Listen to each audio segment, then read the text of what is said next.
Bom, irmãos, sejam bem-vindos. Vamos dar continuidade à nossa série de estudos do livro de Salmos.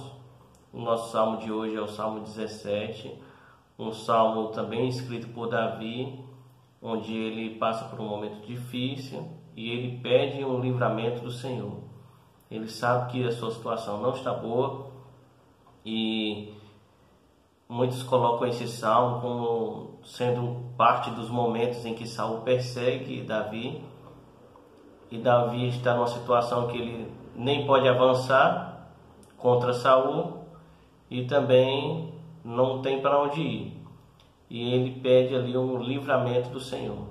Então vamos primeiro à leitura do Salmo 17, são cerca de 15 versículos.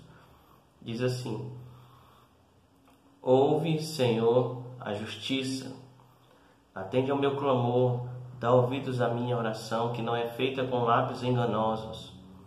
Saia a minha sentença de diante do teu rosto, atendam os teus olhos à razão. Provaste meu coração, visitaste-me de noite, examinaste-me e nada achaste. Propus que a minha boca não transgredirá. Quanto ao trato dos homens, pela palavra dos teus lábios me guardei das veredas do destruidor. Dirige os meus passos nos teus caminhos, para que as minhas pegadas não vacilem. Eu te invoquei, ó Deus, pois me queres ouvir. Inclina para mim os teus ouvidos e escuta as minhas palavras. Faze maravilhosas as tuas beneficências. Ó tu que livras aqueles que em ti confiam dos que se levantam contra a tua destra.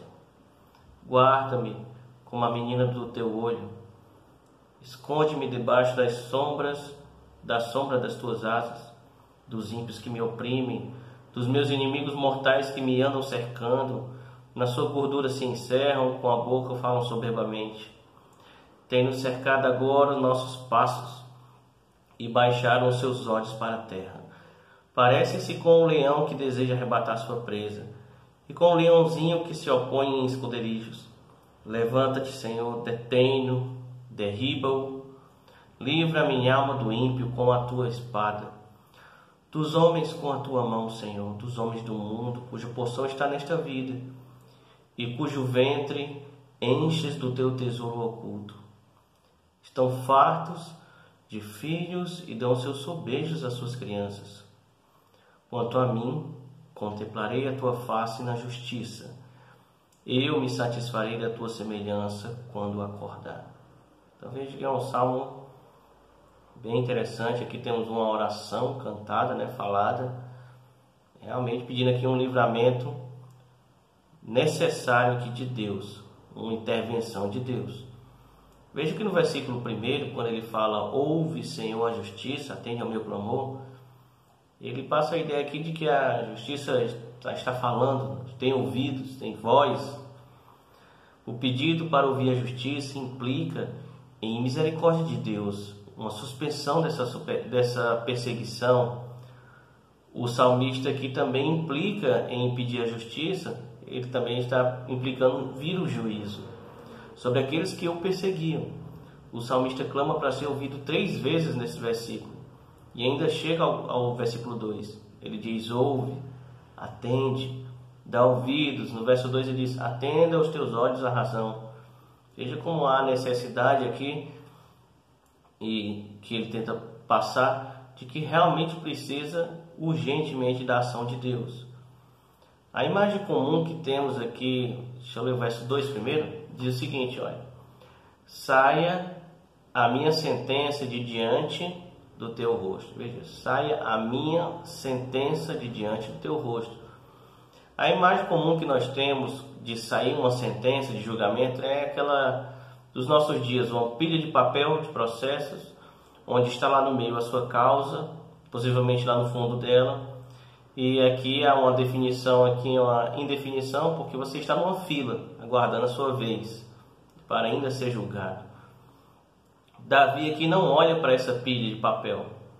Ele não olha para uma pilha em que ele espera chegar a sua vez, mas ele espera pela decisão clara de Deus, o momento em que Deus irá agir. Ele aguarda o momento certo.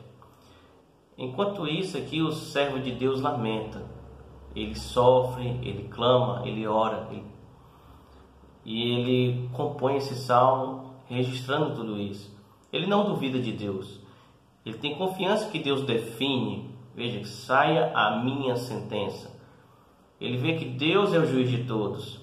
O que ele está passando é: proceda do Senhor meu destino. Tem consciência aqui que tudo depende, tudo está nas mãos de Deus. O verdadeiro julgamento é aquele que procede de Deus. E em meio a essas dificuldades do seu servo, Deus é retratado aqui como aquele que sonda o seu servo.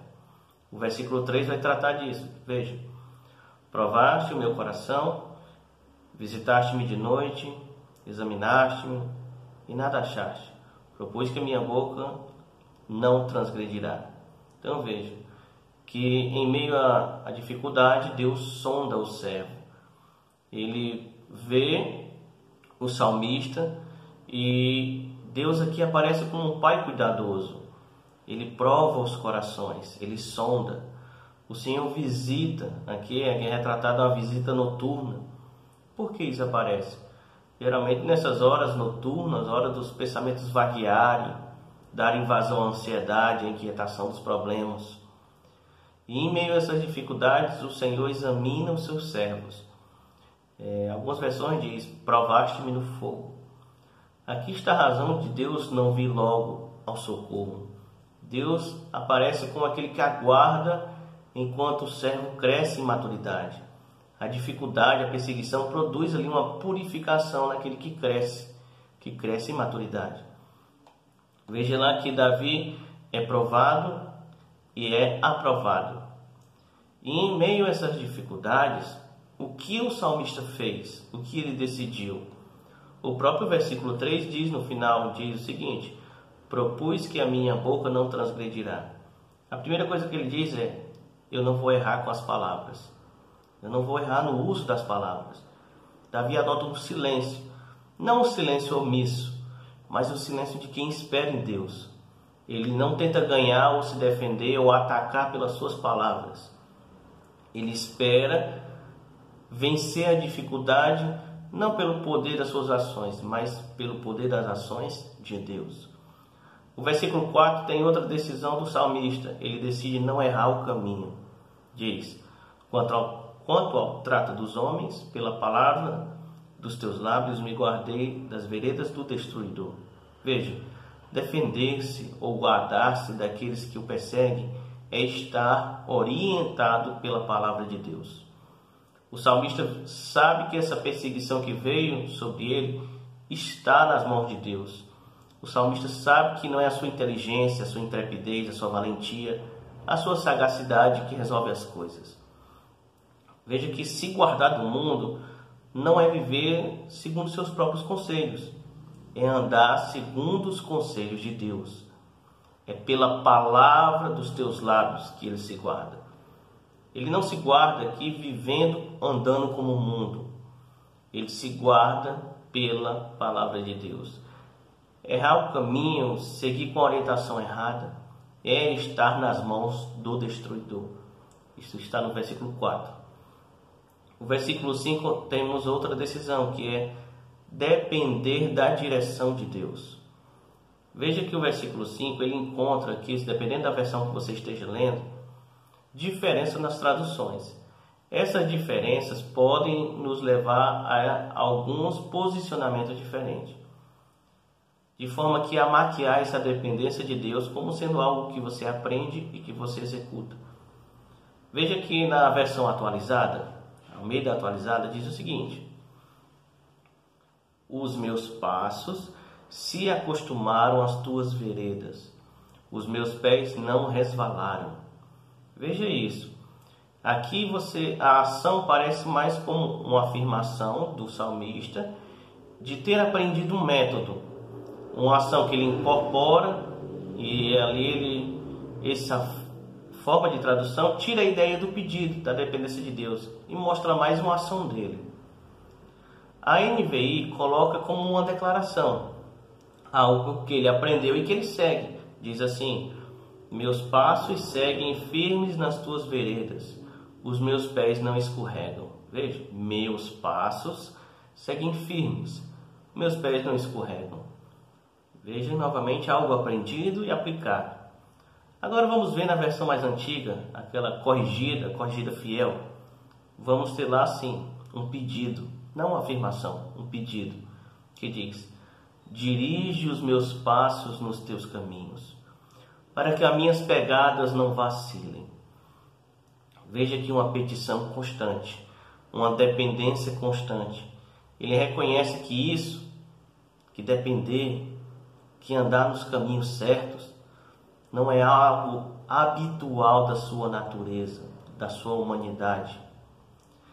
A versão antiga, ali, a corrigida fiel, coloca uma realidade da natureza humana, que nos encaminha sempre a vacilar, errar, tentar tomar as rédeas da situação, fazer as coisas do nosso jeito, não esperar a resposta de Deus, e sim ali aplicar aquilo que você já sabe. Mas não é disso que trata o Salmo. O Salmo trata de livramento de Deus, de pedido de Deus, esperar por Deus, ser justificado por Deus, ser alvo da misericórdia de Deus, ser protegido por Deus. E ser protegido por Deus é ser dirigido por Ele. É algo que exige comunhão com Deus. E isso nos leva ao próximo ponto, versículo 6. O clamor ao Senhor, buscar ao Senhor. Ele diz: eu te invoquei, ó Deus, pois me queres ouvir. Inclina para mim os teus ouvidos e escuta as minhas palavras.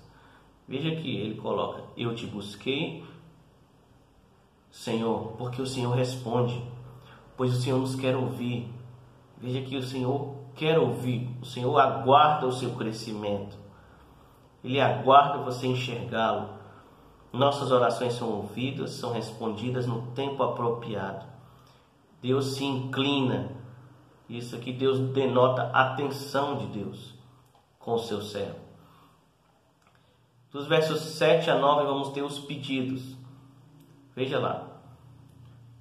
Faze maravilhosas tuas beneficências, ó tu que livras aqueles que em ti confiam, dos que se levantam contra a tua destra. Guarda-me como a menina do teu olho, esconde-me debaixo da sombra das tuas asas. Dos ímpios que me oprimem, dos meus inimigos mortais que me andam cercando. Veja que esse trecho, ele começa com: Senhor, mostra a tua bondade. Senhor, mostra o teu livramento. Veja, o Senhor cuida dos que confiam nele. O Senhor guarda na sua destra, na sua direita. Ele protege do destruidor. Ele guarda como a menina dos olhos. Esconde-me em ti, Senhor. Esconde-me do perigo. O perigo aqui é os ímpios que o oprimem, os inimigos mortais que o cercam. E quem são esses inimigos? Vemos no princípio o que Deus faz, o que o Davi faz e o que os ímpios decidiram fazer. Vamos lá no versículo 9 ao 12, o que os ímpios decidiram? Eles decidiram perseguir. Veja lá. Dos ímpios que me oprimem, dos inimigos mortais que me andam cercando. Na sua gordura se encerram, com a sua boca falam soberbamente. Têm-nos cercado agora nossos passos e baixaram seus olhos para a terra. Parecem-se com o leão que deseja arrebatar sua presa e com o leãozinho que se opõe aos esconderijos, que se põe em esconderijos. Veja no verso 9, eles são aqueles que oprimem. Algumas versões são os perversos. São pessoas que praticam aqui um assédio de morte. O versículo 10 trata aqui do seu coração endurecido. A minha versão aqui, como ela é antiga, ela coloca como um ditado, né? Na sua gordura se encerram.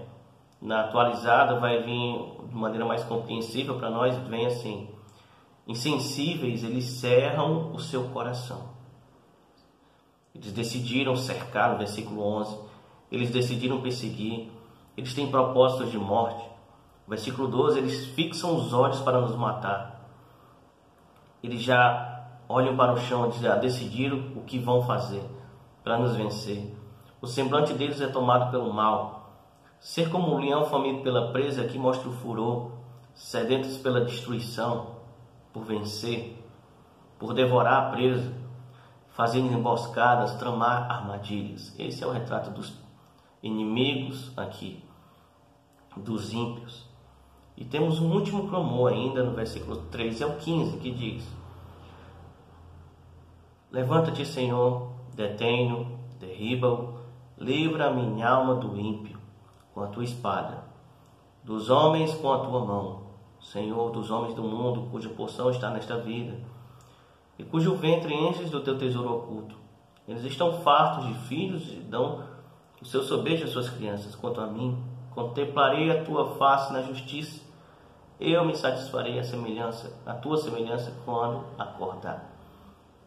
Veja que os pedidos ao Senhor são bem claros. Senhor, levanta, detém, derrube-o. Outra versão diz: levanta, enfrenta, arrasa. Os pedidos ao Senhor são para Ele, para mim. Livra-me da alma do ímpio. Quem são eles? Os ímpios, o destruidor. Eles são do mundo. O poder deles está no mundo. Sua vida segue o padrão do mundo. O Senhor concede a eles que eles prosperem. Veja como isso é interessante. O Senhor concede que eles prosperem. Que eles prosperem de riquezas, de filhos. E a sua riqueza ainda alcança a sua herança. Os maus prosperam. Provérbios capítulo 16. Recomendo que você leia o capítulo todo de Provérbios 16. Temos ali que Deus usa... Deixa eu ler o versículo. O Senhor fez todas as coisas para atender a seus próprios desígnios, até o ímpio para o dia do mal. Então veja, Davi sabe que o Senhor utiliza até os ímpios em seus juízos. Anos à frente temos um exemplo bem claro no Antigo Testamento: a Babilônia, um reino idólatra, mau, que se opunha a tudo que era de Deus, propósito de Deus. E Deus levanta, Deus enche eles de riqueza, de poder. Eles vêm e executam juízo sobre várias nações, derrubando até o próprio Judeia. O reino de Judá cai em suas mãos. Eles são utilizados por Deus como uma mola para cumprir o seu juízo sobre os judeus que tinham abandonado ao Senhor. Mas veja que eles não vencem por definitivo. O juízo de Deus chega. Uma hora Deus vai destruí-los. É assim que acontece. Davi finaliza o seu salmo dizendo: eu desejo contemplar o Senhor. Quais são as conclusões que chegamos? O caminho adotado aqui pelo salmista deve ser incorporado em nossa vida todos os dias. Enquanto ele espera por Deus, ele canta, ele ora, ele decide não errar com as suas palavras. Ele decide não viver somente pela conversa dos outros, ou confiar no seu próprio coração. Ele procura estudar as Escrituras. Esse é um texto bastante interessante. Diz que ele prefere estar com a palavra de Deus. Essa prática é para eles que ele possa tomar as atitudes certas. E quais ele deve tomar? Muitas vezes nós passamos por dificuldades e acabamos fazendo escolhas erradas, porque estamos sem a orientação das Escrituras. E isso compromete a nossa vida. O Talmud, o conjunto de comentários judaicos sobre as Escrituras, ensina que Davi tinha uma harpa pendurada sobre a cama. O rei Davi sempre tinha. À meia-noite dava um vento do norte que vinha e soprava sobre aquela harpa, e ela fazia o barulho ali tocando. O rei Davi então se levantava e imediatamente estudava as Escrituras até o raiar da aurora. De onde eles compreenderam isso? Qual é o princípio disso? Vem do Salmo 57, versículos 7 a 10. Eu vou ler só um aqui que diz o seguinte, versículo 7. Preparado está o meu coração, ó Deus, preparado está o meu coração. Cantarei, darei louvores. Desperta, glória minha. Despertai o saltério, a harpa. Eu mesmo despertarei ao romper da alva. Então veja, Estudar as Escrituras exige dedicação. No começo pode parecer difícil, precisamos nos adaptar, persistir, concentrar, interpretar. Devemos nos lembrar que o Espírito Santo estará nos capacitando a produzir mais. Mas veja, é preciso eu estar lendo. Como ele vai me ajudar se eu não leio? Contudo, o que vamos ver de tudo isso é a dedicação do salmista. A questão é que muitas vezes estamos colocando nossas forças, nossa dedicação, nosso intelecto, o nosso prazer em coisas que não têm seu valor, que têm o seu valor, mas que não nos aproximam de Deus. Se outras coisas têm nos atrapalhado nessa aproximação com Deus, também estarão atrapalhando o nosso andar no seu caminho. Veja, se coisas nos atrapalham em nos aproximarmos diante de Deus, essas coisas também estarão nos atrapalhando a estar no seu caminho. Davi guiava o seu caminho pelas Escrituras. Davi despertava a si mesmo. Davi usava algo para despertar, naquele Salmo 57, a harpa.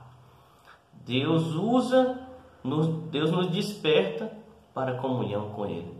Temos o exemplo de Samuel. Então veja, Deus testa o salmista. O salmista percebe que em meio às dificuldades da vida, Deus o testa. O salmista não está inerte, ele percebe Deus está sondando, Deus está verificando, Deus está vendo seus pensamentos, suas intenções. Deus está provando, é perceptível ao salmista. Deus está ciente das ações do salmista. As provações não são testes para que Deus saiba quais serão as nossas atitudes. Ele já sabe o que vamos fazer, mas temos dois caminhos. Quando estamos atentos, devemos perceber que a provação, como ações de Deus nos conduzindo por caminhos difíceis, até chegar ao outro lado da montanha, como pessoas que cresceram em maturidade e comunhão com Deus. O outro caminho é estar desatento, vacilante.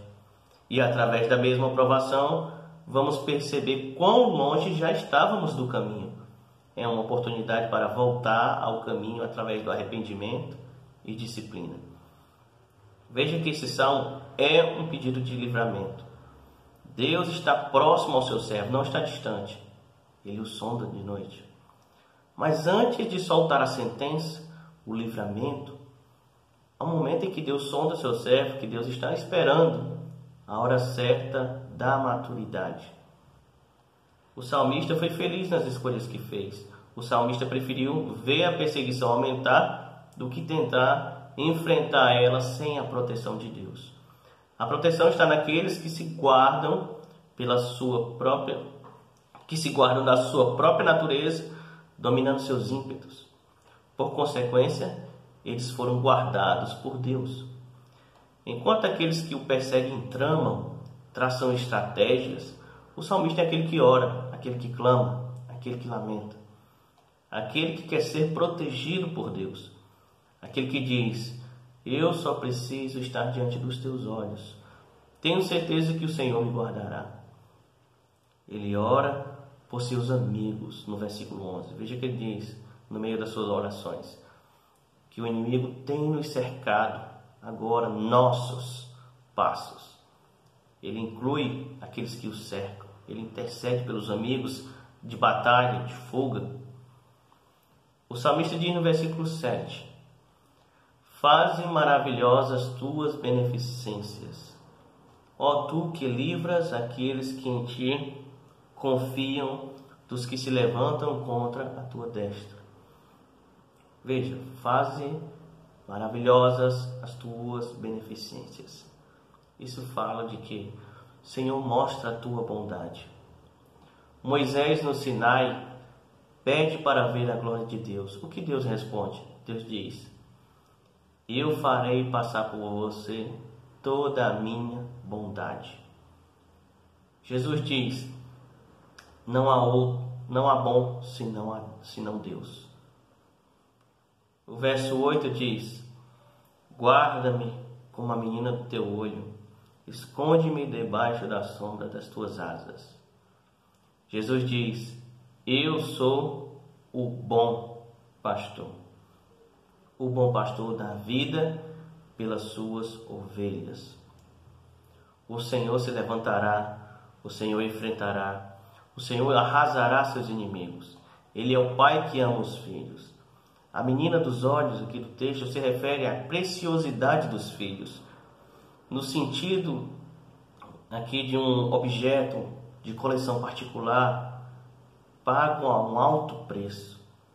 Nós sabemos hoje que o preço da nossa salvação foi o próprio Jesus, que foi dado para comprar a adoção dos seus filhos, a justificação dos seus filhos. Jesus é aquele que é justo, santo, o único que é digno. Mas a obra de Cristo na cruz nos torna justos diante de Deus.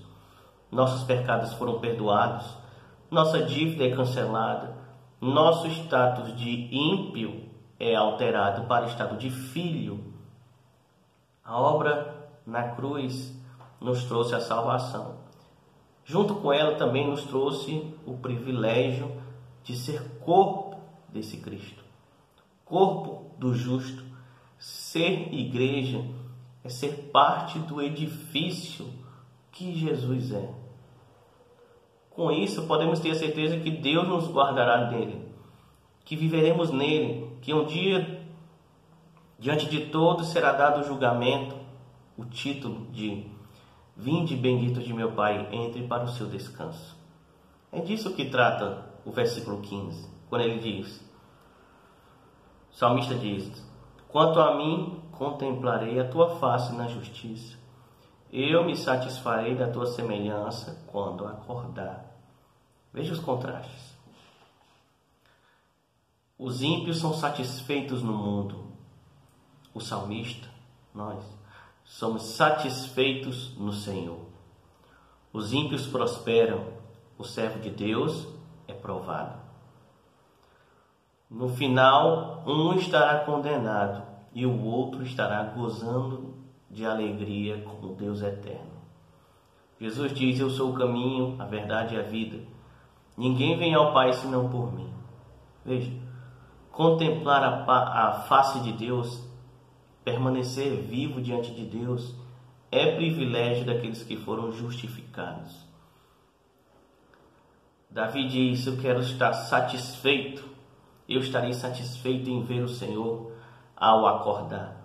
Acordar aqui traz o sentido de quando for ressuscitado. Ele diz, eu tenho certeza que quando eu ressuscitar, eu estarei com o Senhor.